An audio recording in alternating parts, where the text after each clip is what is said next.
मंत्र पाठ। ओम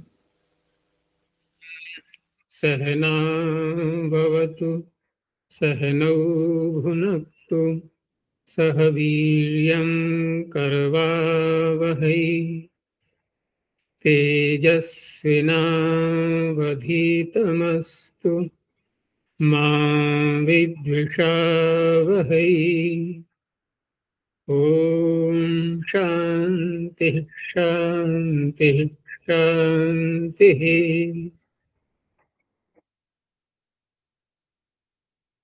प्रथमा वृत्ति की 361वीं कक्षा। संप्रसारण का प्रकरण प्रारंभ होगा आज 6ठे अध्याय के प्रथम पाद में। पूछना है कुछ पीछे और इसमें द्वित्व वाले प्रकरण से? आचार्य यंगोचिच जो सूत्र है वो उसको असीमित शक्तियां मिल गई क्या? क्या मिल गया? असीमित शब्द शक्तियां मतलब सर्वत्र यंग का लुक कर देगा क्या? बहुत जगह तो नहीं करता। जब कोई सूत्रकार कोई व्यापक परिस्थिति को रखता है सूत्र के सामने, तो वहां प्रमाण होते हैं शब्द बने हुए जो कि प्रयोग में आ रहे हैं। ये ठीक है कि व्याकरण को हम कहते हैं कि ये शब्द प्रधान है, लेकिन शब्द प्रधान है जब ये कहा जाएगा तो शब्द है पहले से, तभी तो उनको प्रधानता दे रहा है जो शब्द हैं, क्योंकि व्याकरण बाद में बना, वेद पहले बने। ठीक है ना? भाषा का प्रचार तो हो गया, वेद बन गए, वेदों का प्रकाशन, वेदों का प्रचार होने लगा। अब कालांतर में जब वेदों से ही लोग व्याकरण को समझने में उनकी बुद्धि थोड़ी कम होने लगी, तब ऋषियों को आवश्यकता पड़ी कि इनकी तो व्याख्याएं भी होनी चाहिए। अब लोग समझ नहीं पा रहे हैं, है ना? क्योंकि जो नृत्य में दिया है ना, पूरा यही विषय दिया हुआ है कि धीरे धीरे ऋषि भी उत्क्रांत होने लगे, कम होने लगे, लोगों की बुद्धि मंद पड़ने लगी कालांतर में। वैज्ञानिक तो उल्टा मानते हैं, वो कहते हैं कि नहीं, पहले बुद्धि कम थी, अब विकास हो गया है। लेकिन ऋषि ऐसा नहीं मानते, क्योंकि वेद सृष्टि के प्रारंभ में 4 ऋषि वेदों को पढ़ा रहे हैं और शिष्य पूरी पूरी बात समझ रहे हैं, तो वो तो नहीं पढ़ा रहे अष्टाध्यायी, वो तो सीधा वेदों को ही पढ़ा रहे हैं। वो अलग बात है कि उसकी व्याख्या के रूप में वो कुछ भी कह सकते हैं, विस्तार कर सकते हैं। तो इस तरह से शब्द प्रधान होते हुए भी शब्द प्रमुख हैं यहाँ पर। कौन से शब्द? जो प्रचलन में आ रहे हैं। तो यंगोचीचा ने कह तो दिया, क्योंकि पाणिनि यदि ये दुस्साहस करें कि चलो यहाँ पर गिनती कर दे रहे हैं कहाँ कहाँ पर यंग का लुक होता है, तो हो सकता है बहुत से ऐसे शब्द मिल जाएं, क्योंकि पाणिनि भी अपने को सर्वज्ञ नहीं मान रहे। वो भी मानते हैं इस बात को कि मैं सारे शब्दों को थोड़ी देख पाऊंगा, बहुत से रह सकते हैं। तो उन्होंने एक व्यापक रास्ता खोल दिया कि यंग का बिना किसी निमित्त के, बिना किसी प्रत्यय के परे रहते, किसी को न मानते हुए भी कहीं भी लुक हो जाता है। तो उस अवस्था में भी जो शब्द प्रचलन में है उन्हीं को देखते हुए करेंगे।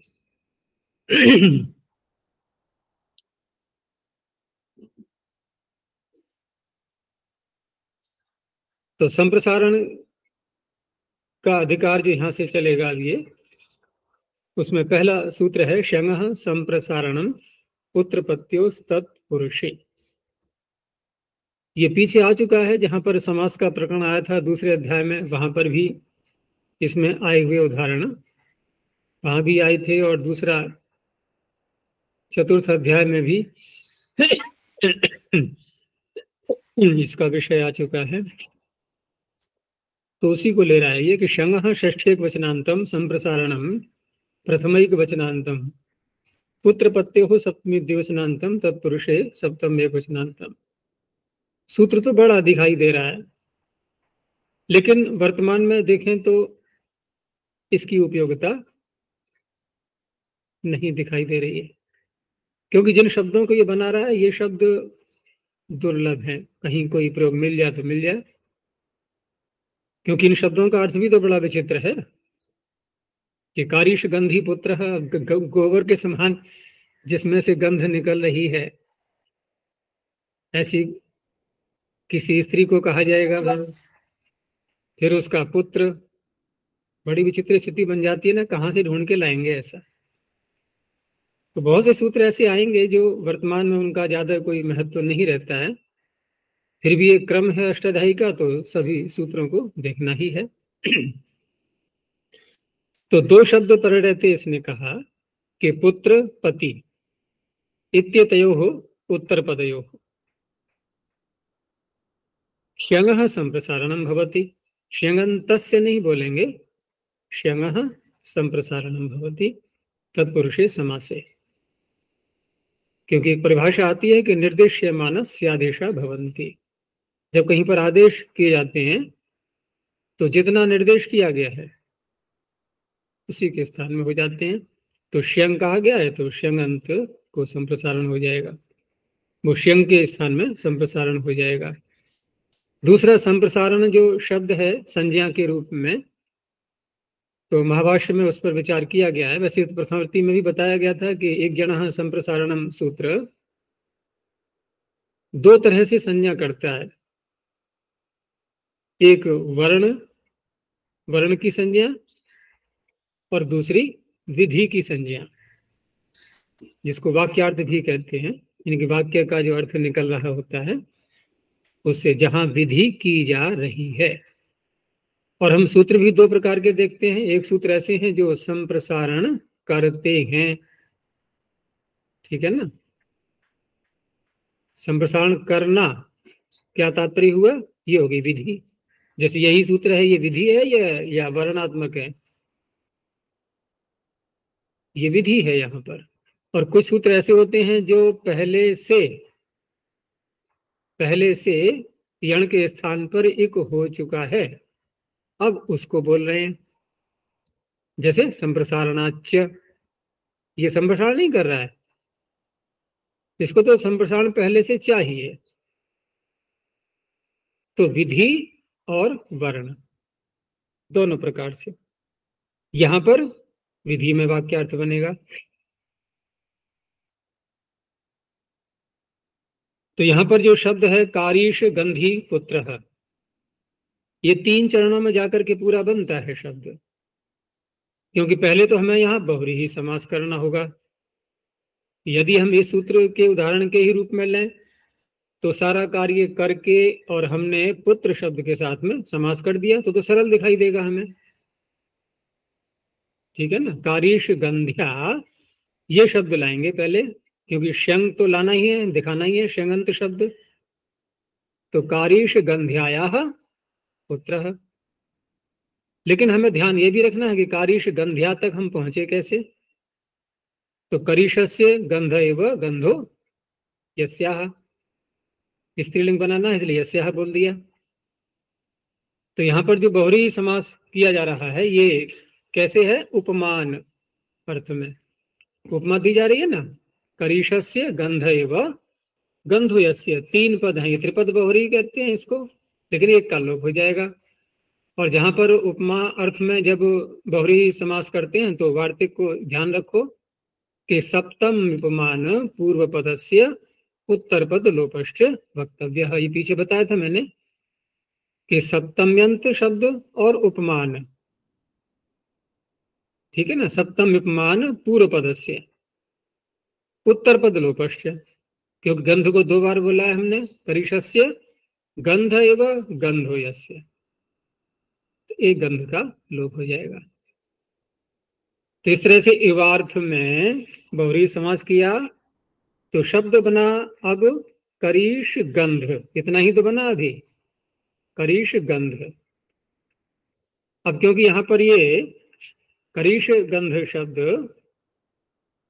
उपमान है तो उपमानाच्य, पिछले 4थे अध्याय में 5वें अध्याय में पढ़ा था ना अभी समासांतः के प्रकरण में, तो वहां पर उपमानाच्य सूत्र से यहाँ क्या होगा, वो ऊपर से आ रहा ना, गंधस्य दुत्पूर्ति सुस्वर विभ्यः। तो गंध शब्द में जो आकार है उसको इकार हो जाएगा। अब बना शब्द करीश गंधी, ठीक है ना।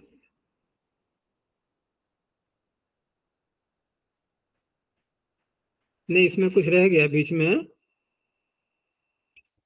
करीश गंधी, करीश से गंधैव गंधो यस्य, करीश गंधी इतना बना।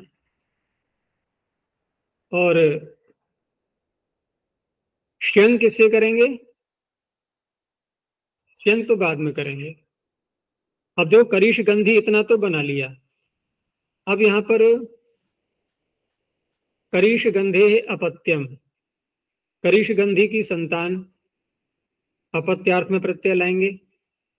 तो करीश गंधी की संतान अपत्यार्थ में प्रत्यय लाएंगे, अण प्रत्यय करेंगे, तो उस अवस्था में आदि अच को वृद्धि आदि कार्य होकर के जो भी तद्धित के कार्य हैं, तो क्या बन जाएगा? कारीश गंध।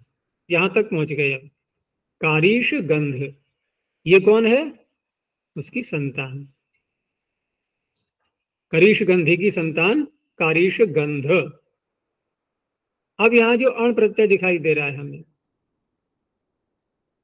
इसमें अणियोर नारशयोर गुरु कोत्तमयो श्यंग गोत्रे, यहां पर इसमें श्यंग आदेश हो जाएगा इस अण को। अब तो श्यंग आदेश होकर के जो हम लोग आज कारीश गंध बोल रहे थे, अब बोला जाएगा कारीश गंध्य।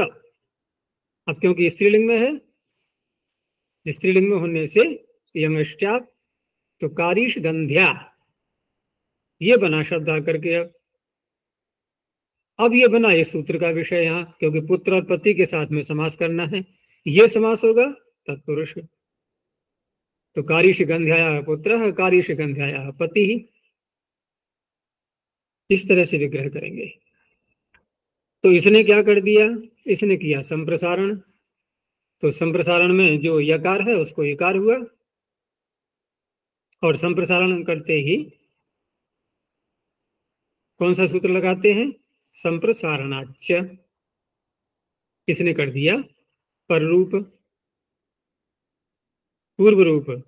तो कारीश गंधी, रस स्वीकार हुआ ये, कारीश गंधी। अब यहां क्या करेंगे? दीर्घ करना है ना, तो दीर्घ किससे करेंगे? अब संप्रसारण से सूत्र है अंतिम तृतीय पाद का, इसी छठे अध्याय में ही, संप्रसारण से, इससे हो गया दीर्घ। तो कारीश गंधी पुत्र, कारीश गंधी पति है।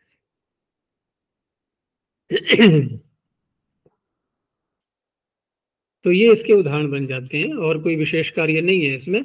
तो इस सूत्र ने तो तत्पुरुष समास लिया था और पुत्र और पति शब्द लिए थे। आगे अगला सूत्र कुछ और ही विषय ले रहा है कि बहुरी तो समास कर रहा है वो, और आगे ले रहा है बंधु शब्द को। इतना अंतर आ गया, नहीं उत्तर पद भी परिवर्तित हो गया है और समास भी बदल गया है।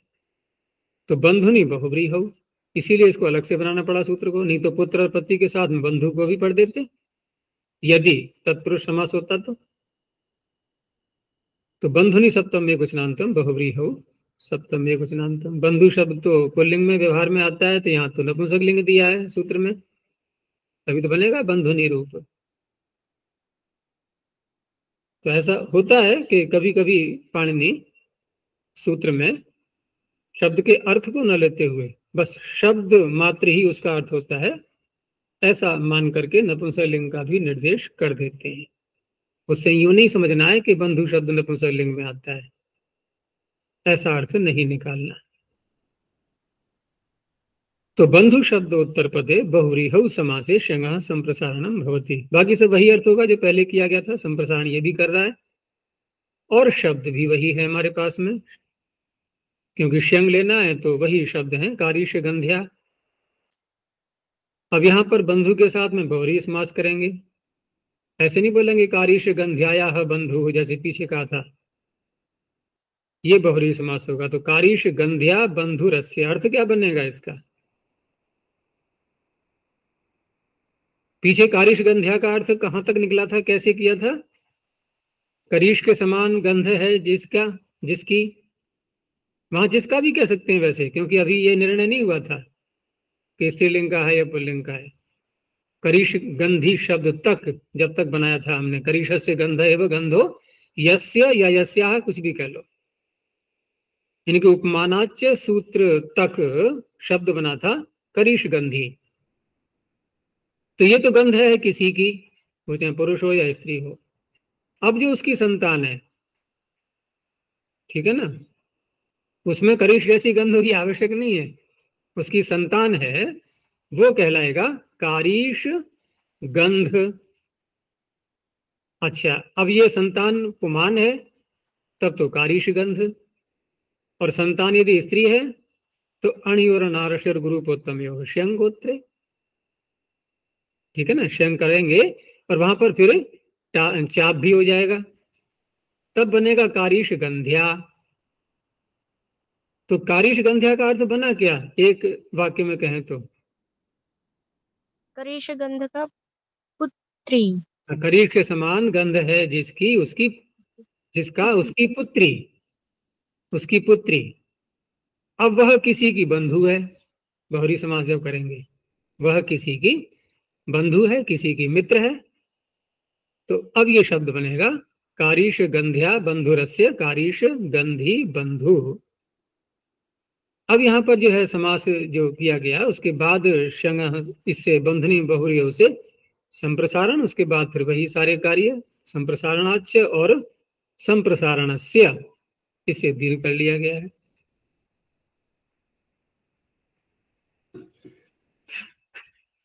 कौमुद गंध्या, ये थोड़ा फिर भी अच्छा लग रहा है, कुमुद के समान गंध है जिसकी। ये करीश वाली गंध बड़ा विचित्र है, कैसे चला ये शब्द पता नहीं।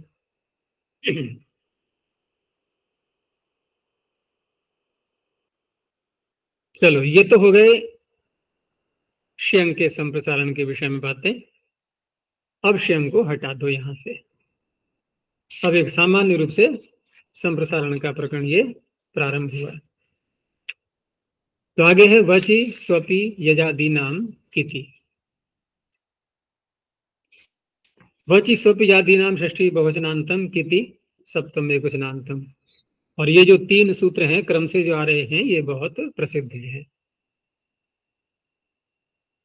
तीनों सूत्र, तो तीनों का संबंध है एक दूसरे से। तो वचि स्वपि, ये तो धातुएं अलग से पढ़ दी गई हैं। और वच में हम दोनों प्रकार से ले लेंगे, हम ब्रू के स्थान में भी वच आदेश करते हैं, भ्रुवचि ही, उसको भी ले लो, और वच परिभाषणे, उसको भी ले लेंगे। वच परिभाषणे भी अदादिगण की है, और ब्रूई व्यक्तायाम वाची भी अदादिगण की है। तो ब्रू को वच आदेश होता है, उसमें भी हो जाएगा, और वच परिभाषणे में भी। स्वप अलग है, ये स्वपशय, और यजादि जो है ये वादी गण के अंतर्गत, जहां धातु आती है देव पूजा संगति करण दानेशु, यहां से लेकर के, यहां से लेकर के कहां तक जाएंगे, वादी गण के अंत तक, ये कहलाता है यजादि गण, ठीक है ना, वादी गण के अंत तक। दूसरे कॉलम में आता है ये यज देव पूजा संगति गण दानेशु, और तीसरा चौथा कॉलम तो थोड़ी थोड़ी धातुएं हैं उसमें, वो सब मिला करके बनता है यजादि गण। तो वचि स्वप्यो हो यजादि नाम च किति परतः संप्रसारणम भवति, ये केवल कित को लेता है बस। तो वच में हम दोनों प्रकार से बना सकते हैं, वच परिभाषणे से बना लो अथवा ब्रू धातु से बना लो, बनेगा एक ही शब्द उक्तः, निष्ठा करेंगे जब, तो उक्तः उक्तवान, यहाँ दोनों कित प्रत्यय हैं, ये कित होने के कारण से संप्रसारण। ये सूत्र यहाँ जो संप्रसारण ये कर रहा है, तो संप्रसारण संज्ञा किसकी है, यण के स्थान पर जो इक होगा उसकी है, या कि यण के स्थान पर इक करना किसकी है? एक करना यण के स्थान पर एक करना। हाँ, एक करना। तो ये भी वही है, विधि के रूप में लेंगे इसको। तो संप्रसारण हो गया, और संप्रसारण करते ही वही सूत्र लगाएंगे कि संप्रसारणाच्च, यदि इसमें स्वर आगे आ रहा है तब। तो संप्रसारण के आगे जब भी कोई अच आता है वो उसी में मिल जाता है वो। तो इस तरह से उच्च बन गया वच का। और फिर चोहकुह, उक्तः, उक्तवान। स्वप धातु, इसमें दोनों के उदाहरण बन जाएंगे, ये वच प्रभाषणे का भी और भ्रू धातु का भी। स्वप धातु में ये स्वपशय धात्वादेश स्वप। अब यहाँ भी वकार को संप्रसारण हुआ, और उसके बाद फिर संप्रसारणाच्च, तो सुप्तः, सुप्तवान। यज धातु में यहाँ भी निष्ठा का ही दिया है उदाहरण, सब जगह कित के वही उदाहरण आ रहे हैं। तो यज धातु में संप्रसारण, यकार को इकार, संप्रसारणाच्च बन गया इज। अब क्या लगाएंगे सूत्र? वृश्य, हाँ, भ्रज सृज मृज यज। इससे क्या हो जाएगा? मूर्धन्य हो गया इश। और यदि इश धातु से ही बनाए इशु इच्छायाम से, तो क्या बनेगा? एक इश गतो भी है, इशु इच्छायाम से क्या बनेगा? यही तो बनेगा। तभी तो कहते हैं ये मेरी लिए इष्ट है, ये अभीष्ट है, ये इष्ट नहीं है, अनिष्ट हो गया, ये सब शब्द क्या है? ये क्या यह धातु से बन रहे हैं क्या? यही धातु है इशु इच्छायाम। तो उससे भी यही बनता है, लेकिन वहां संप्रसारण की प्रक्रिया थोड़ी करनी है कुछ भी, और न ही भ्रष्ट भ्रष्ट लगाना है, वहां तो पहले से ही बना हुआ है सब इश। तो इस तरह से ये दो सूत्र लगा करके वची स्वपी और वच वज वृश्च भ्रज, ये बन गया इश। उसके बाद फिर नाष्टु लगा करके इष्ट, इष्टवान। वप धातु में डुअप बीज संताने छेदने से, यहाँ उपतः, उपतवान। वह धातु से बनाएंगे तो ये हकार आ रहा है यहाँ, तो संप्रसारण होकर के तो बन गया उह, और आगे त। अब पीछे जैसे उक्तः बनाया था वहां तुमने च्योकुह लगा दिया, तो वहीं उसी प्रकरण में होढः, यदि हकार आ रहा है तो ढकार हो जाएगा। अब ढकार जब हो गया तो झषस तथोर धोधा, इसको अवसर मिल गया, नहीं तो ये कुछ नहीं कर पाता था पहले। इसने क्या किया? इसने थकार को धकार कर दिया। उसके बाद फिर स्नाष्टु, उसने बिल्कुल ही मिला दिया, उसने उसको भी ढ बना दिया।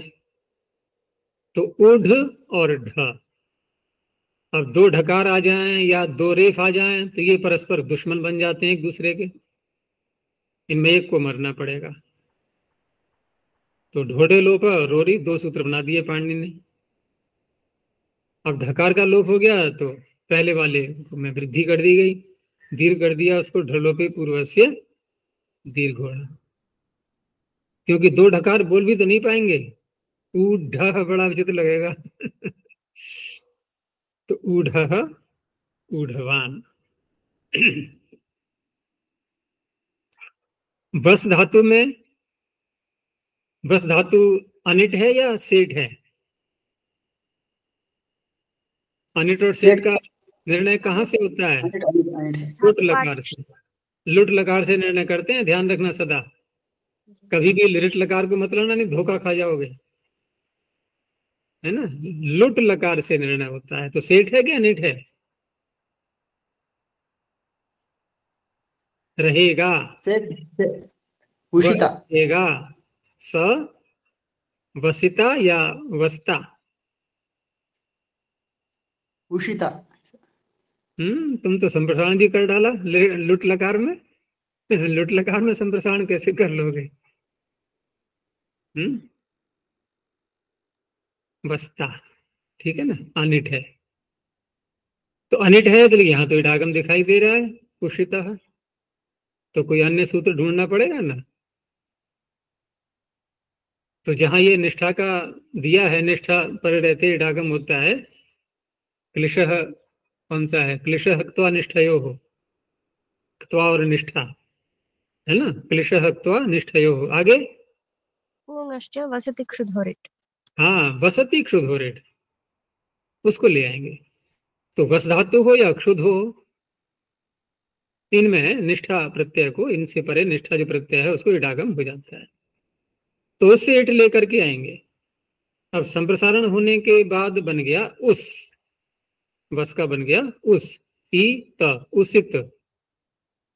अब सकार को शकार की समस्या आई, क्या हम कर पाएंगे आदेश प्रत्ययों से मूर्धन्य कर शासी वसी पाएंगे? घसी। तो इसका भी सूत्र अलग से बनाना पड़ा, शासी वसी घसी नाम से, 3 धातु में इसमें। तो उषित उषितवान।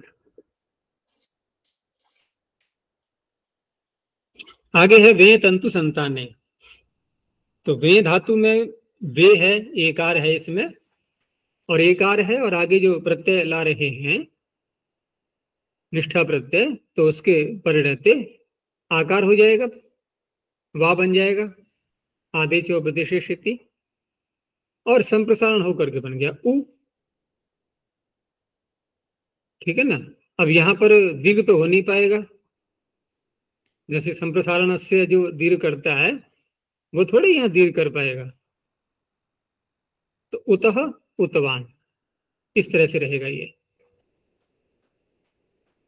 व्यय धातु, अब व्यय में अंतर आ जाएगा, क्योंकि व्यय में व्यय का पहले आदेश उपदेशेषिति व्या संप्रसारण होकर के यकार को इकार और संप्रसारणाच पूर्व रूप करके, और उसके बाद वि सम उपसर्ग है, सम, यहां पर संप्रसारण हुआ किसको? देखो व्यय में 2 वर्ण हैं, वकार और यकार, और दोनों संप्रसारण के योग्य हैं कि नहीं? यकार को यकार, वकार को उकार, तो किसको करेगा ये?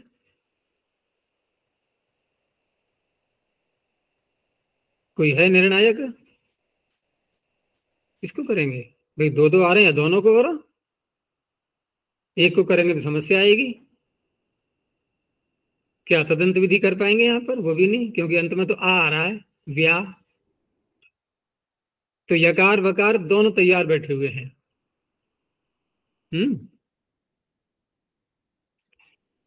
तो इसका निर्णय पता है कैसे होता है? अभी इसी प्रकरण में हम आगे देखेंगे, सूत्र आएगा कि न संप्रसारणे संप्रसारणम। संप्रसारण यदि आगे कर लिया है आपने आगे वाले वर्ण को, तो पूर्व वाले वर्ण को नहीं होता। ये कहकर के पाणिनि क्या कहना चाह रहे हैं? यदि हम पहले यहां पर व्या में वकार को संप्रसारण कर लें, क्योंकि छल कपट तो करते ही है ना लोग, कि देखो चलो पाणिनि को चकमा देंगे, कैसे कि वकार को कर लो पहले संप्रसारण। अब पाणिनि सूत्र बना रहे हैं कि न संप्रसारण है संप्रसारणम, तो छात्र कहेंगे हमने आगे वाले को किया ही नहीं था, हम तो पहले वाले को पहले कर लिया, अब आगे वाले को भी कर लेंगे, आप रोक ही नहीं पाओगे। तो पाणिनि ये संकेत दे रहे हैं कि पहले पर वाले को होता है। अब पर वाले को जब कर लिया हमने, यकार को कर लिया, अब वकार को करने चले, तो सूत्र आ गया न संप्रसारण संप्रसारण। तीसरे से यकार को ही होगा। अब यकार को होगा तो ये यकार का जो संप्रसारण ई आया है, ये है वकार से उत्तर, क्योंकि वकार रह गया ना पहले, और वकार क्या है? हल। तो अब क्या करेंगे सूत्र? तो यहां जो दूसरा सूत्र है चौथे पाद का 6ठे अध्याय में, अंगस्य के आगे हलह, और यहां पीछे से अनुवृत्ति आ रही है संप्रसारणस्य की, तृतीय पाद के अंतिम सूत्र की, उधर अंगस्य भी जुड़ गया है अब साथ में। तो अब अर्थ कैसे करेंगे? देखो, अंगस्य फिर संप्रसारणस्य, 2 षष्ठियां तो ये हो गई, और हलह में कौन सी व्यक्ति होगी? पंचमी। तो अंगस्य और संप्रसारणस्य, इनका संबंध कैसे जोड़ेंगे? अब अंगस्य मानेंगे अब अवयव षष्ठी, अंग का जो संप्रसारण, अंग का जो अवयव है, भाई व्या एक पूरा अंग है, और उसमें यकार को संप्रसारण किया तो ये अंग का अवयव बना, अंग का अवयव जो संप्रसारण। साथ में कह दिया हल है, वो हल से उत्तर होना चाहिए, तो वकार हल है ही उसके पीछे, उससे उत्तर है। अब उसको दीर्घ कर देगा ये हल सूत्र, तो वी बन गया संवीतः, संवीतः संवीतवान। यही सारी प्रक्रिया हुई है धातु में भी लगाएंगे। अब वहां वो समस्या नहीं आएगी कि न संप्रसारण संप्रसारणम वाली, वहां तो केवल एक ही वर्ण है वकार, तो उसको संप्रसारण करके हलह से दीर्घ हो जाएगा। तो हूतः हूतवान। आहूत बोलते हैं ना, किसी को बुलाया जाता है जब, आह्वान, आहूत, बुलाया हुआ, ऐसी हूतः हूतवान। बद धातु में तो कोई विशेष कार्य नहीं है, यहाँ पर इडागम करके, ये तो सेठ धातु है, तो वदितः उदितः उदितवान। अच्छा जी, इसका क्या होगा? हुत दाना दने आदाने चाहिए आहुति जो हूदाना तो नहीं, हाँ वो तो ह्रस्वकार है पहले से ही विद्यमान, वहां थोड़े लगाएंगे हल सूत्र दीर्घ करने के लिए। संप्रसारण नहीं हुआ है, वहां तो हु धातु ही है। तो आहुत, जिसकी आहुति दी गई है, जो द्रव्य है, आहुत, आहुति, ये वो हो गया संज्ञा हो गई आहुति भाव में।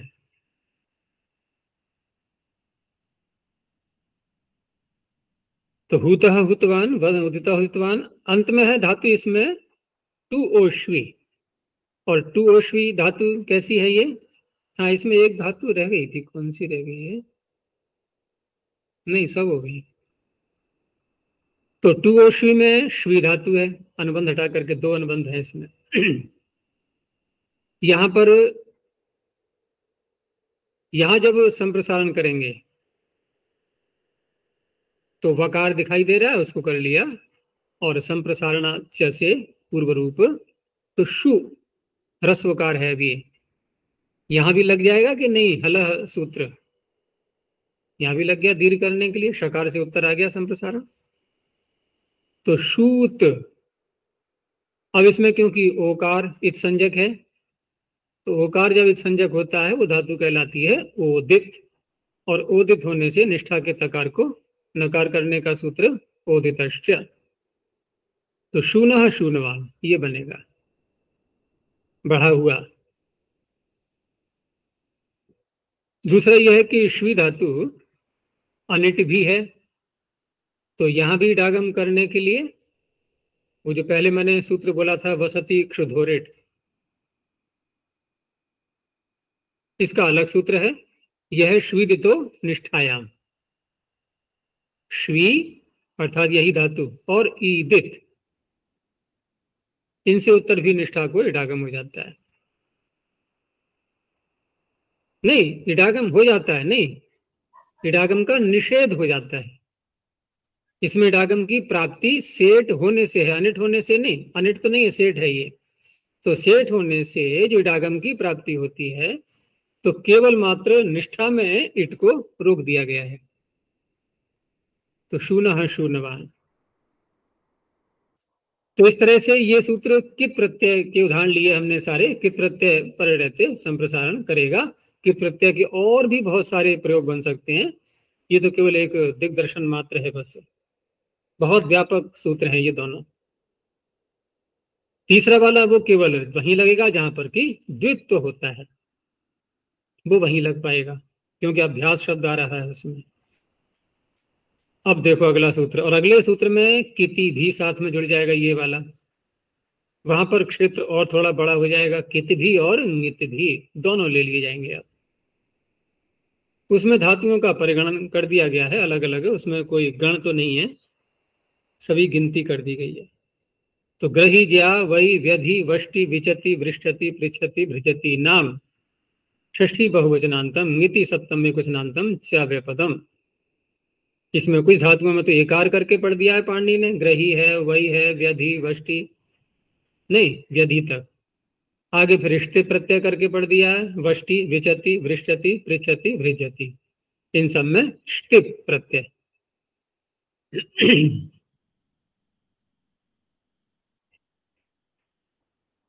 तो यहां सूत्र का अर्थ यानी ग्रह धातु है, ग्रह उपादान ज्या, ज्या वयो हानो, वय की हानि, और वही, तो वही धातु क्या है ये, तो वे तंतु संताने।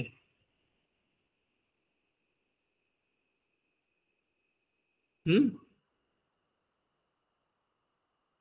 तो वेयो वही सूत्र है ना, वे धातु को वही आदेश करता है, उसका यहां पर ग्रहण है।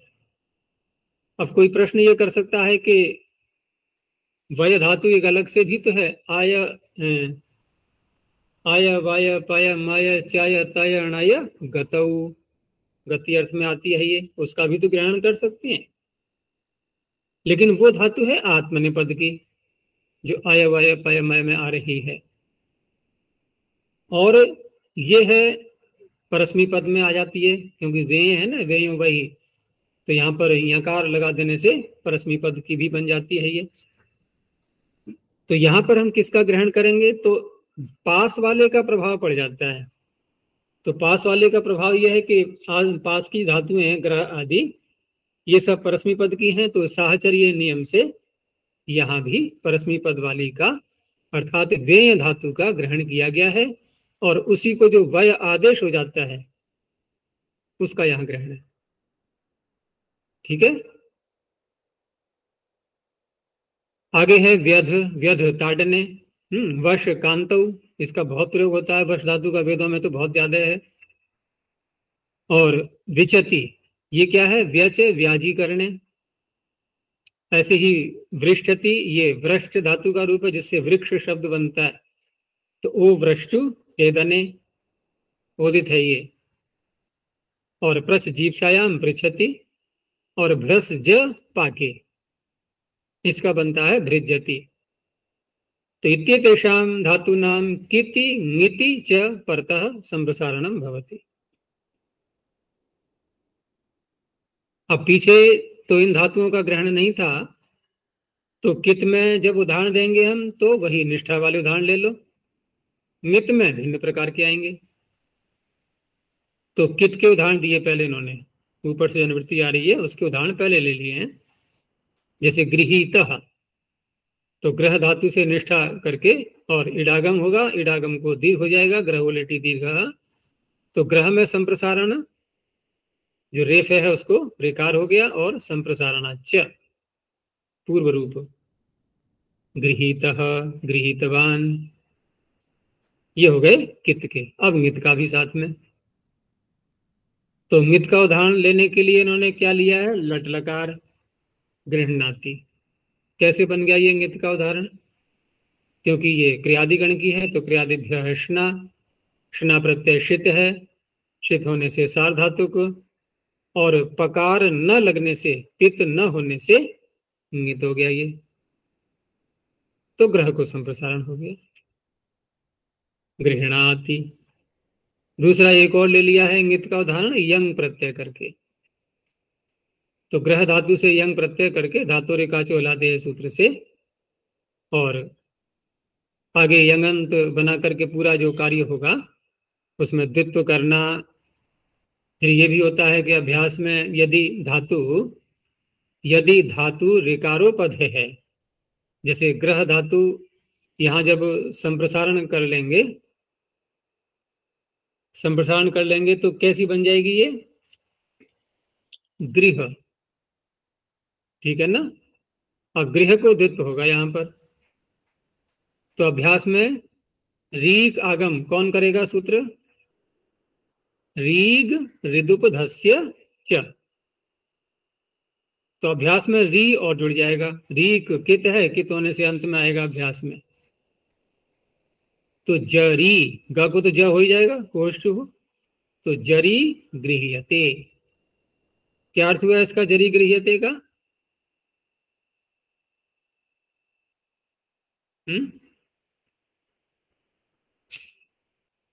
क्या अर्थ बनेगा, बार बार ग्रहण करता है। हम्म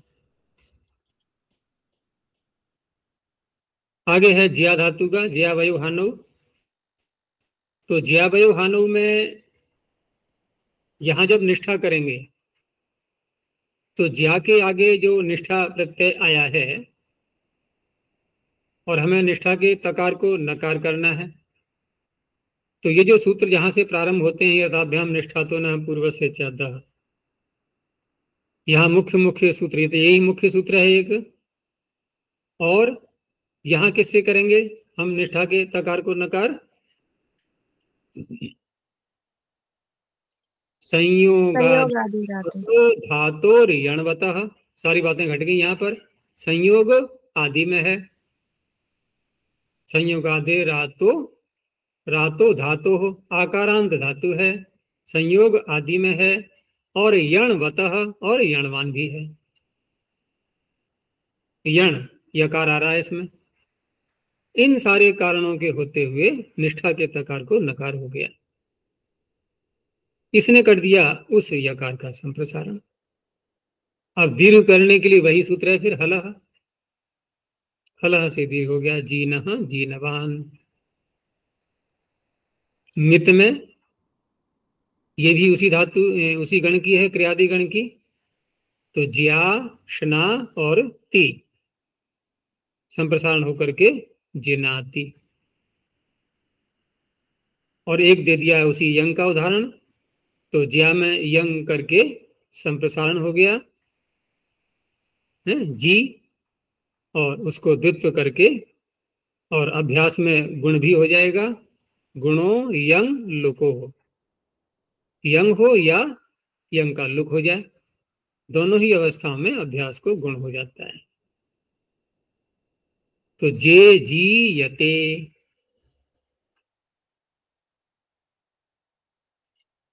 आगे दिया है वय धातु का। अब तक हमने देखे कित का भी उदाहरण देखा और मित का भी देखा, दोनों में। लेकिन वय धातु में तो कुछ और ही दिखाई दे रहा है हमें।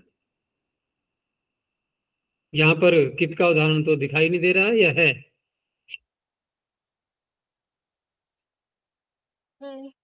लिट लगा था। ये कित का ही है, ये है ना, कित का ही है। मित का उदाहरण नहीं होता है इसका, ठीक है ना। मित का उदाहरण नहीं मिलता। क्यों नहीं मिलता? क्योंकि वे धातु है ना, तो वे वही से जो वय आदेश हुआ है, ये उसी का उदाहरण दिया है इन्होंने, और यही कित का बन जाएगा। तो यहाँ पर लिट लकार लाएंगे, और लिट लकार असंयोगाल लिट कित से कित होता ही है, उसी का उदाहरण है ये। तो वय धातु से लिट लकार द्विवचन में अतुस प्रत्यय लाया गया है। ये अतुस का उदाहरण क्यों दिया इन्होंने, अणल का क्यों नहीं दिया? असंयोग लिट में सार्वधातुकम अपित अपित आ रहा है। हाँ, अपित लिट को ही कित करता है ये। तो अपित लिट में जो है तिप सिप और मिप ये तो हट जाएंगे ना, ये नहीं, इनको नहीं कर पाएगा ये। तो इस तरह से अतुस और उस द्विवचन बहुवचन, तो अतुस प्रत्यय पर रहते यहाँ संप्रसारण हो गया वय को, और संप्रसारण होकर के जब उय बना लिया, तो उय को जब द्वित्व करेंगे, हलादि ही शेष उ उय। अब यहाँ पर दीर्घ करने के लिए हलह सूत्र मत लगाने लगना, ये तो आकाश सवर्ण दीर्घ से ही हो जाएगा। उयतु उयुहु। आगे है व्यध ताड़ने।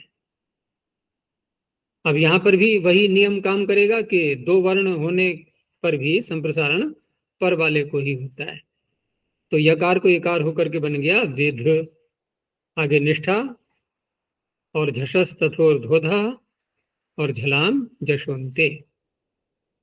तो विद्ध विद्धवान। इसमें इंगित का दे दिया है विध्यति। तो कौन सा प्रत्यय दिखाई दे रहा है विध्यति में? श्यन देवादिगण की है, तो मित होने के कारण से विध्यति। और यंग करेंगे तो विध और य द्वित्व करके विध विध, विविध गुणो यंग लोको हो, विविध्यते। वशकांतो। अब यहाँ तालव्य शकार है, पीछे हमने बनाया था जो वचिस्वपी सूत्र में वस धातु का, वो मूर्धन्य शकार था, उषितः उषितवान है, यहाँ भी ऐसे ही, लेकिन ये तालव्य शकार है, दोनों के अर्थ में अंतर आ जाएगा। तो उषितः उषितवान, वश का उष बन गया। इसी का मित का उदाहरण जब दिया तो ये धातु है अदादिगण की। अब अदादिगण की धातु है तो लट लकार के रूप चलाएंगे तो शब्द का तो लुक हो जाता है, तो आगे के प्रत्यय फिर यदि अपित सार्वधातुक है तो वंगित हो ही जाना है। तो तिप सिप मिप के अतिरिक्त सारे ही प्रत्यय लट लकार में भी वंगित ही होते हैं। तो इसलिए तस प्रत्यय का उदाहरण है उष्टः। कैसे रूप चलेंगे इसके? प्रथम प्रश्न में क्या बनेगा ये क्वेश्चन में? वष्टि। हाँ, वष्टि उष्टः उशंति, उष्टः उशंति। अब उष्टः जब बनाएंगे तो तालव्य शकार है वश में, ठीक है ना? क्या करेंगे अब इसको? भ्रष्ट भ्रष्ट। हाँ, क्योंकि तालव्य शकार वहां ले लिया गया है छशाम व्यच धातु में, व्यच व्याजी करने। तो यहां भी कित का उदाहरण हो गया निष्ठा प्रत्यय ला करके, तो व्यच में भी यकार को ही संप्रसारण होगा। तो विचितः विचितवान।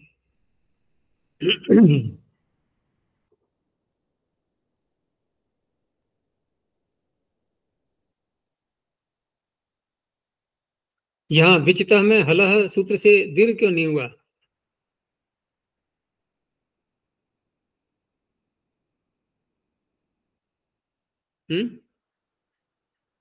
जैसे हमने संवीतः भूतः शूनः, क्या यहाँ पर जब यकार को संप्रसारण हुआ तो ये वकार जो हल है उससे उत्तर नहीं है संप्रसारण वो? तो क्यों नहीं हो रहा है दीर्घ यहाँ? देखो, हलह सूत्र का अर्थ समझो पहले। अभी मैंने बताया भी था, तुम लोगों ने पकड़ा नहीं पूरा, कि पीछे से अनुवृत्ति आ रही है संप्रसारणस्य की, षष्ठी है वहां पर। अंगस्य, ये भी षष्ठी है, और यहाँ षष्ठी जो अंगस्य में मानी जाएगी फिर, क्योंकि संप्रसारण से का जो विशेषण बनेगी वो, तो अंग का अवयव जो संप्रसारण, ठीक है। व्यच में अंग पूरा व्यच, उसका अवयव यकार को जो एकार किया संप्रसारण, ये उसका अवयव हो गया। और यह संप्रसारण होना चाहिए किससे उत्तर? हल से उत्तर।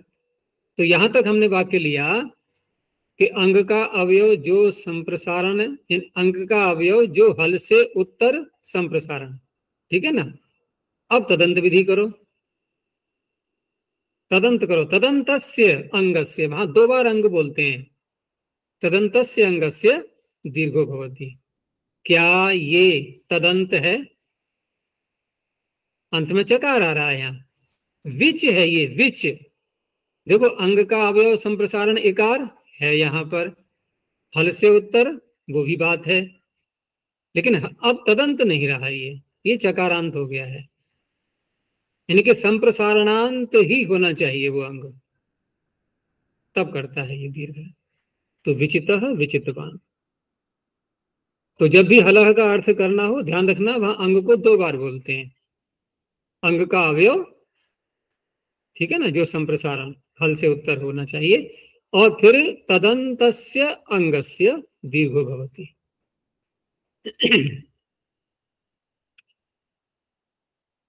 आगे ये तो हो गया। हाँ, अब नित में इसका उदाहरण उसी प्रकार से। तो व्यच धातु में अब ये कौन से गण में लिया जाएगा? ये विचति कैसे बना, ये कैसे बन गया नित प्रत्यय?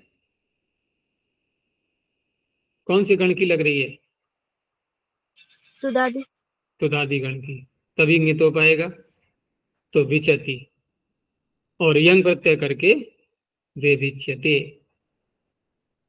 वृक्ष धातु में, तो वृक्ष में निष्ठा प्रत्यय किया और निष्ठा प्रत्यय करके संप्रसारण भी कर लिया। देखो यहां पर भी वृष्ट में वकार और रेफ दो है ना संप्रसारण के योग्य, तो रेफ को करेंगे पर वाले को, तो रेफ को संप्रसारण हो गया री, अब बन गया वृश्च। अभी सकार ही बोलना दंत, शकार तो चकार के कारण से हुआ है, वो मूल अवस्था क्या मानी जाएगी, दंत्य सकार। तो वृश्च, यहां पर भी देखो हमने हलह से दीर्घ नहीं किया, नहीं किया ना, क्योंकि तदंत नहीं है, चकारांत है ये। तो वृश्च और निष्ठा का त। अब यहां पर झल पर रहते, ये जो पूरा अंग है वृश्च, ये कैसा है, संयोगांत। और संयोग का आदि वर्ण क्या है इसमें, सकार, तो इसको हो संयोगाद्यो रंतेच। इसको हटा दो सकार को, क्या रह गया, क्या रह गया, वृक्ष, चकार ही तो रह गया, वृक्ष। अब लगा लो चो को, तो वृक। अब अगला कार्य, क्योंकि धातु ये ओदित भी है, तो ओदित का भी ध्यान रखो, निष्ठा के तकार को नकार कर दो, तो वृक और न, वृक न। अब वृक न इतना बना करके अब क्या करेंगे,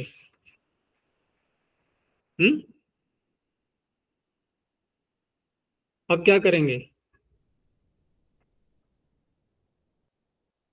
वृकण बनाना है ना, तो नकार को नकार भी तो करना है, तो नकार को नकार किससे करेंगे, हैं? अट को प्रांगणम लेवाय।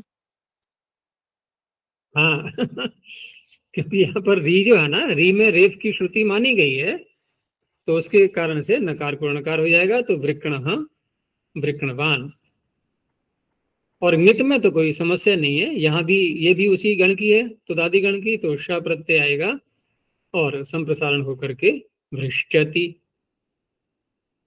यंग में, अब यंग में फिर रीग ऋदुप धस्य च, वहां वही लग जाएगा, वरी वृष्यते, री का आगम होकर के। आगे प्रच धातु में भी सब लगभग वैसा ही है, केवल निष्ठा के तकार को नकार नहीं हुआ है, तो संप्रसारण होकर के प्रच्छ का बन गया पृच्छ, ठीक है ना। और यहां पर जो हम वृश्च भ्रज्य सूत्र लगाते हैं, केवल इसी धातु की बता रहा हूं मैं, तो यहां पर चकार सहित छकार को शकार होता है। वृश्च भ्रज्य सृज मृज यजराज भ्राजत, क्योंकि भ्राज के आगे देखो भ्राज।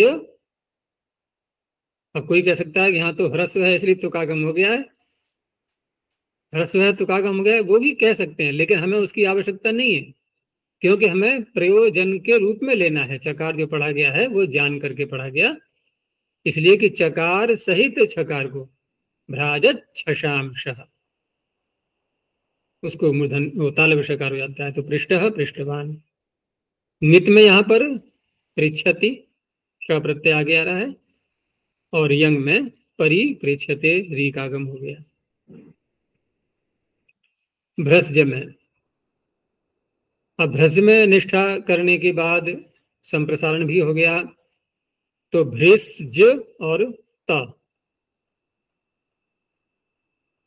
भ्रज और त। अब यहां भी वही बात हो गई कि संयोग के आदि में आ रहा है सकार, उसको हटाना होगा। अब रह गया भ्रेज, तो जकार को तालव्य कर दो,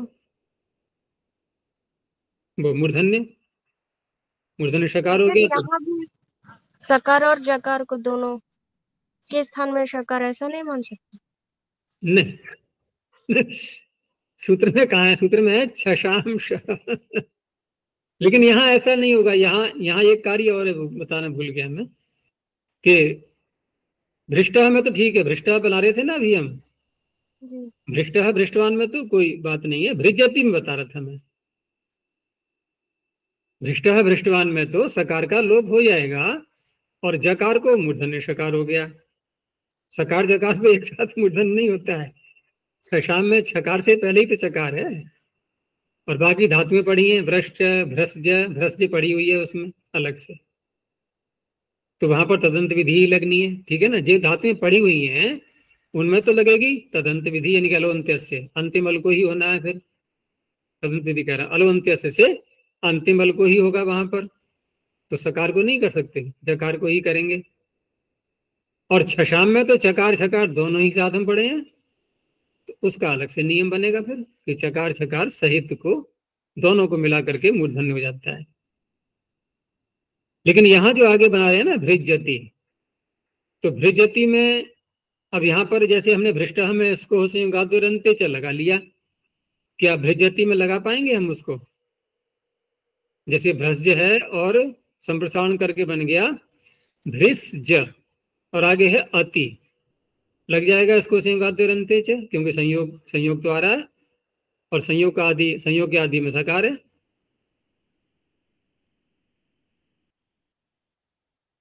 झल परे नहीं। हाँ, झल परे नहीं है और पदांत भी नहीं है, दोनों बातें हैं। अब क्या करेंगे यहां पर? तो यहां जो सकार है ये, तो सकार को अब करेंगे जश।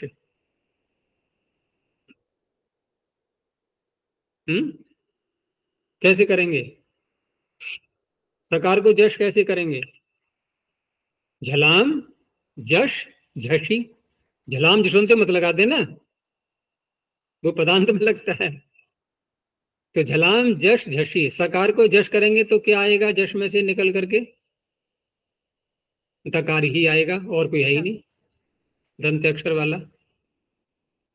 तो दकार जब आएगा तो उस दकार को अब स्तोषनाशु लगा लो, ठीक है ना, भृज्यति ऐसे बनता है। दकार को हो गया जकार, चवर के योग में आ गया ना, श्चुना, स्तोह श्चुना श्चुः। ऐसे ही बरी भृज्यते, यहां भी इसी प्रकार से है, स्तोषनाशु लगाएंगे। अजय जी सकार अवस्था में ही स्तोष्णाष्टु। सकार अवस्था में स्तोषनाशु, तो निकालो अंतिम पृष्ठ अष्टाध्यायी का।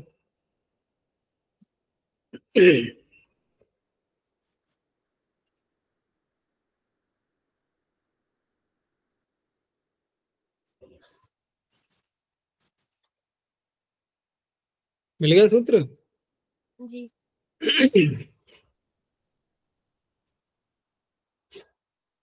तो सकार अवस्था में स्तोषनाशु लगाए क्या हो जाएगा?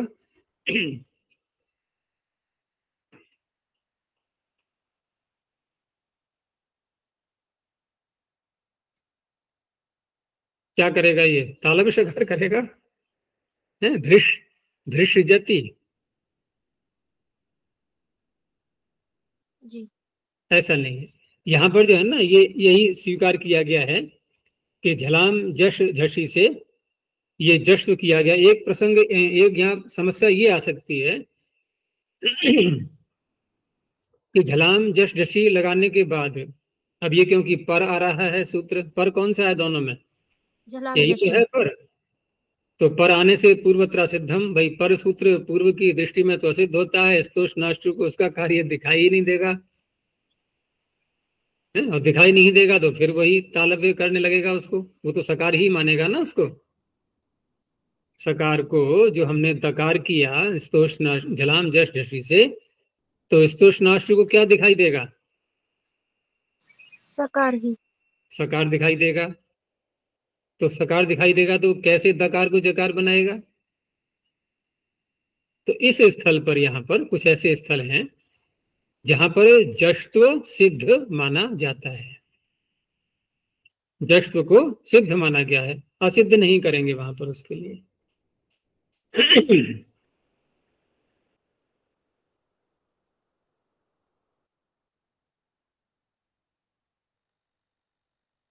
तो ये हो गया भृज्यति और बरी भृज्यते। ठीक है, तो ये दोनों सूत्र पूरे हुए और इसमें ङित के कित के दोनों के उदाहरण हो गए, पीछे वाले में केवल कित के। अब अगला सूत्र देखेंगे जो कि इन्हीं दोनों सूत्रों की धातुओं को दोनों को लेता है ये, इसीलिए उसमें उभय शाम आएगा, इसे कल देखेंगे।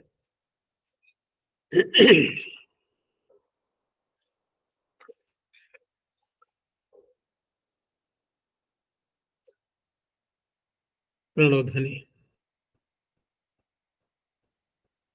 ओ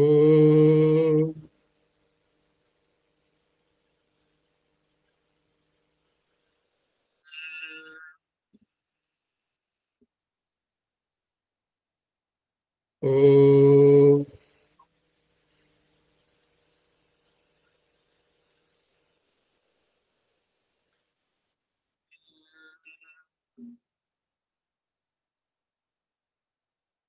ओ